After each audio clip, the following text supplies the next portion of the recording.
নমস্কার বন্ধুরা, হ্যাশট্যাগ আবান্তিকার নতুন একটি ভ্লগে আপনাদের স্বাগত জানাই। আমেরিকা স্বপ্নের দেশ। আমেরিকা অনেক মানুষের স্বপ্ন থাকে উচ্চশিক্ষার জন্য বা কর্মসূত্রে আমেরিকায় পাড়ি জমানোর। বঙ্গদেশ থেকে আমেরিকায় আসার পর মানুষ কিন্তু বিভিন্ন ধরনের কালচারাল ডিফারেন্সেস ফেস করে থাকে, বলতে পারেন বিভিন্ন ধরনের কালচারাল শক পায়। এক্ষেত্রে আমার ব্যক্তিগত অভিজ্ঞতা আপনাদের সাথে শেয়ার করছি। বঙ্গদেশ থেকে আমেরিকায় আসার পর আমরা কি ধরনের কালচারাল শক পেয়েছি বা কি কি ধরনের কালচারাল ডিফারেন্সেস আমরা আমেরিকায় আসার পর দেখতে পেয়েছি, সেই নিয়েই আজকের এই বিশেষ ভিডিওটা। তাই স্কিপটা করে পুরো ভিডিওটা আমার সাথে থাকুন। ভিডিওটি ভালো লাগলে লাইক করবেন, চ্যানেলটিকে সাবস্ক্রাইব করবেন। আমেরিকায় আসার পর প্রথম যখন রাস্তায় পা বাড়িয়েছি তখন দেখলাম চারিধারে শুধুই নীরবতা। আমরা যারা কলকাতা শহরে বড় হয়েছি বা কলকাতাতে মানুষ হয়েছি তারা এই নীরবতা শব্দটির সাথে একদমই পরিচিত নয়, কারণ আমাদের আশপাশেতে সবসময়তে গাড়ি ঘোড়ার আওয়াজ, মানুষের কলকাকলি তো লেগেই থাকতো। তাই আমরা প্রথম যখন এই অবস্থাটার সম্মুখীন হলাম তখন কিন্তু একটা কালচারাল শক পেলাম যে চারিধারে ভীষণই নীরবতা। এরপরে যখন রাস্তায় বেরিয়েছি দেখছি কোনো গাড়িকে হর্ন দিচ্ছে না। একটা গাড়ি আরেকটা গাড়িকে হর্ন দেওয়ার অর্থ হলো হয় সেই গাড়িটা ভুল করছে অথবা গাড়িটাকে ইনসাল্ট করা হচ্ছে। রাস্তা ক্রস করবেন বলে রাস্তাতে দাঁড়িয়েছেন, আপনাকে দেখে গাড়ি থেমে যাবে, কারণ এখানেতে পথচারীদের ভীষণভাবে রেসপেক্ট করা হয়ে থাকে। আমরা বঙ্গদেশে সেরমভাবে টিপ দিতে অভ্যস্ত নয়। এখানেতে এয়ারপোর্ট থেকে আমাদের বাসস্থানে আসবো বলে উবেরে উঠেছি, টিপ চাইলেও উবের দাদা। এখানেতে আপনি পার্লার, রেস্টুরেন্ট, উবের যেখানে আপনি যাবেন আপনাকে হয়তো টিপ দিতে হবে, কারণ এখানেতে টিপটাই কালচার। এখানে অনেক আমেরিকানরা তাদের আত্মরক্ষার জন্য গান সাথে রাখেন। গানও এখানকার কালচার, যেটা আমরা আমাদের বঙ্গদেশে ভাবতেই পারি না। এখানে 1 বছরের পর থেকেই শিশুরা কিন্তু তাদের আলাদা রুমে শোয়, তাদেরকে মনিটর করা হয়ে থাকে সিসিটিভি দ্বারা। এখানকার বাচ্চারা 18 বছর বয়স থেকেই তারা তাদের অন্য জায়গায় শিফট করে যায়, কোনো হস্টেলে বা সেখানেতে গিয়ে তারা তাদের পড়াশোনা চালায়, তাদের পার্ট টাইম জব করে তারা তাদের পড়াশোনার খরচা চালায়। এখানে প্রায় প্রত্যেকের বাড়িতেই গাড়ি থাকে, একটি গাড়ি তো থাকেই, দুটি গাড়িও অনেক বাড়িতে থেকে থাকে, কারণ এখানকার পাবলিক ট্রান্সপোর্ট অতটা উন্নত নয়। আমেরিকাতে public transport new York, new jersey, ক্যালিফোর্নিয়ার কিছু শহর বাদ দিয়ে অন্যান্য সমস্ত জায়গায় কিন্তু পাবলিক ট্রান্সপোর্টের অবস্থা ভীষণই খারাপ। আমরা আমাদের দেশে সেটা দেখতে অভ্যস্তই নয়। আমরা আমাদের দেশে নিজস্ব গাড়ি ছাড়া কিন্তু অনেক মানুষই সারা জীবনই কাটিয়ে দেন, কিন্তু সেটা আমেরিকাতে কিন্তু সেটা একদমই হয় না। এখানে সব মানুষেরই কোনো না কোনো গাড়ি থেকে থাকে। আমেরিকানরা এক জায়গায় বেশি দিন থাকেন না, তারা বিভিন্ন জায়গাতে এক একটা শহরে এক এক সময় থেকে থাকেন। এখানে কাঠের বাড়িতে মানুষ থেকে থাকেন। প্রথম এসে আমরা যখন ইটের বাড়িতে বঙ্গদেশে থাকতে অভ্যস্ত, ইটের বাড়ি ছেড়ে কাঠের বাড়িতে এলাম, তখনও একটা কালচারাল শক পেলাম। আমরা তো অ্যাপার্টমেন্টে থাকি, মাঝরাতে দেখি ওপরের তলাতে কেউ হাঁটাচলা করছে, সেই শব্দটা নিচে চলে আসছে। সেটা দেখে প্রথম কিন্তু ভীষণই অবাক হতাম। কাঠের বাড়িতে থাকার যেরকম কিছু সুবিধা রয়েছে সেরকম কিছু অসুবিধাও রয়েছে।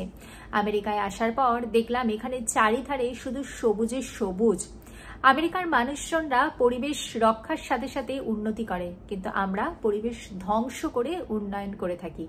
এখানকার প্রত্যেকটা বাড়িতেই, বিশেষ করে প্রত্যেকটা আমেরিকানের বাড়িতেই কিন্তু পেট ডগ থাকে। আমাদের দেশে আমরা যখন পার্কে যাই তখন চেনা পরিচিত সমস্ত মানুষজন মিলে হয়তো গল্প আড্ডায় মেতে ওঠে, কিন্তু আমেরিকায় আসার পর দেখছি এখানকার মানুষজন পার্কে যায় তাদের শরীর চর্চা করার জন্য। কেউ জগিং করে, কেউ হাঁটেন, কেউ সাইক্লিং করেন বা কেউ কোনো ফ্রি হ্যান্ড এক্সারসাইজ করেন। এখানকার ছোট ছোট শিশুরা আমাদের দেশে আমরা যেরকম নাচ গান খেলাধুলা এইসবে অভ্যস্ত হয়ে থাকি, এখানকার শিশুরা ছোটবেলা থেকে হাইকিং, ট্রেকিং এইসবেতে তারা অভ্যস্ত হয়ে থাকে। আমেরিকাতে সব থেকে যেটা ভীষণই ভালো লেগেছিল সেটা হলো এখানকার মানুষজনের কাছে কিন্তু রাইট টাইম, মানে সময়ের গুরুত্ব কিন্তু ভীষণই অপরিসীম। আমরা আমাদের দেশে সরকারি অফিসেতে যদি কোনো কাজে যাই সময়টা কি সবসময়তে সময় হয়ে থাকে, কিন্তু এখানে সরকারি অফিসেও কিন্তু সমস্ত কাজ সময় হয়ে থাকে। প্রথম এসে আমরা যখন SSN নাম্বার তৈরি করতে গেছিলাম তখনই দেখে কিন্তু বেশ ভালো লেগেছিল এখানকার মানুষজনের সময়ের প্রতি কঠোর নিয়মাবর্তিতা দেখে। আমেরিকাতে কিন্তু MRPর কনসেপ্ট সেইভাবে নেই। এখানে এক একটা স্টোরে কোনো কোনো জিনিসের এক এক রকমের মূল্য নির্ধারিত হয়ে থাকে। তাই আপনাকে কিন্তু কোনো স্টোর থেকে কোনো জিনিস কেনার সময় মাথায় রাখতে হবে কোন স্টোরে কোন জিনিসের কি ভ্যালু। এখানকার মানুষজন কোনো জিনিস কেনার পরতে রিটার্ন করতে গেলেও কিন্তু তাদেরকে ওয়েলকাম করা হয়, যেটা আমাদের দেশে কিন্তু সচরাচর যেটা হয় না। আমেরিকাতে মানুষজন কিন্তু সঞ্চয়ে বিশ্বাসী নয়, তারা যতটা আয় ততটাই ব্যয় করে দিয়ে থাকে প্রায়। তাই এখানকার মানুষজনের স্যালারি কিন্তু মাসে 2 বার তো হয়, এমন অনেক কোম্পানিতে মাসে 4 বারও স্যালারি হয়ে থাকে। এখানকার মানুষজন কিন্তু সমস্ত কিছুতেই ক্রেডিট কার্ড ভীষণভাবে ব্যবহার করেন, তা সে আইফোন থেকে শুরু করে গাড়ির লোন থেকে শুরু করে সমস্ত ক্ষেত্রে। তাই শুরু থেকেই কিন্তু আমাদেরকে ক্রেডিট স্কোর, ক্রেডিট কার্ড এইগুলোর প্রতি কিন্তু ভীষণভাবেই যত্নশীল হতে হয়। আমেরিকাতে আসার পর বুঝতে পারছি ড্রাইভিং লাইসেন্সের গুরুত্ব, ড্রাইভিং নলেজের গুরুত্ব। তাই যারা পরবর্তীকালে আমেরিকায় আসবেন বলে ভাবছেন তারা চেষ্টা করবেন নিজ দেশ থেকে ড্রাইভিং শিখে আসার জন্য এবং তাদের নিজের দেশের ড্রাইভিং লাইসেন্সকে ইন্টারন্যাশনাল ড্রাইভার্স পারমিটে কনভার্ট করিয়ে আনার জন্য। কারণ আমেরিকাতে কিন্তু গাড়ি ছাড়া কিন্তু একদমই প্রায় সম্ভব নয়। যদি আপনি বড় শহরে থাকেন তাহলে ঠিক আছে, পাবলিক ট্রান্সপোর্টের সুবিধা পাবেন। আদারওয়াইজ যদি আপনি ছোট বা মাঝারি মানের কোনো শহরে থেকে থাকেন তাহলে কিন্তু গাড়ি ছাড়া কিন্তু আমেরিকা জীবন আপনার কাছে অচল। আমেরিকাতে কিন্তু গাড়িতে আপনার যদি বাচ্চা থেকে থাকে তার জন্য কিন্তু কার সিটও কিন্তু বাধ্যতামূলক। আমেরিকার ওয়াশরুমগুলোও কিন্তু আমাদের দেশের ওয়াশরুমের তুলনা থেকে অনেকটাই আলাদা। এখানেতে ওয়াশরুমগুলোতে আপনি ওয়াশ বেসিন পাবেন বা আপনি বাথটাব পাবেন, কিন্তু সেখানেতে টয়লেট এরিয়াতে জলের ব্যবহার পাবেন না। এখানকার মানুষজন টয়লেটে কিন্তু জলের বদলে টিস্যু পেপার ব্যবহারে কিন্তু বেশি অভ্যস্ত। আমরা ইংরেজিটা হয়তো কম বেশি সকলেই জেনে থাকি, কিন্তু আমেরিকায় আসার পর বুঝতে পারছি আমেরিকানদের অ্যাকসেন্ট। তাই যারা পরবর্তীকালে আমেরিকায় আসবেন বলে ভাবছেন তারা চেষ্টা করবেন দেশে থাকাকালীনই English movie, English YouTube channel এইগুলো দেখে নিজের ইংরেজি ভাষার জ্ঞানটাকে একটু বাড়িয়ে ইংরেজি ভাষাতে সড়গড় হয়ে থাকে। আমেরিকায় আসার পর দেখতে পাচ্ছি এখানে চিকিৎসার খরচা, এখানেতে কিন্তু মেডিকেল ইন্স্যুরেন্স না করলেই নয়, কারণ এখানকার মেডিকেলের যে খরচা সেটা কিন্তু ভীষণই এক্সপেন্সিভ। আমেরিকাতে আরেকটি যে কালচারাল ডিফারেন্সেস আমাদের হয়ে থাকে সেটা হলো এখানে কিন্তু কাজের লোক পাওয়া যায় না। এখানেতে কিন্তু জুতো সেলাই থেকে চণ্ডীপাঠ সমস্ত কিছুতেই আপনাকে পারদর্শী থাকতে হবে। আমাদের দেশে আমরা যেরকম ডোমেস্টিক হেল্পারেতে অভ্যস্ত থাকি, আমেরিকাতে কিন্তু সেই সুযোগ প্রায় নেই। আমরা আমাদের দেশে যেরকম পুকুরের টাটকা মাছ বা গাছের টাটকা ফল সবজি বা বাজারেতেও যে টাটকা সবজি মাছ চিকেন এইসবে অভ্যস্ত থাকি, এখানে আসার পর কিন্তু আমাদের ফ্রোজেন খাবারেতে কিন্তু অভ্যস্ত হতে হয়েছে।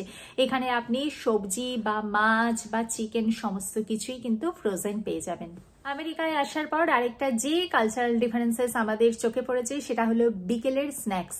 বিকেল হলেই আমরা আমাদের দেশে যেরকম ফুচকা, ঘুগনি, পাপড়ি চাট, কচুরি, সিঙ্গারাতে অভ্যস্ত থাকি, আমেরিকাতে আসার পর আমরা সবকিছুই পাই, তবে সেগুলো হয় ফ্রোজেন অথবা নিজের হাতে আমাদেরকে রান্না করে খেতে হয়।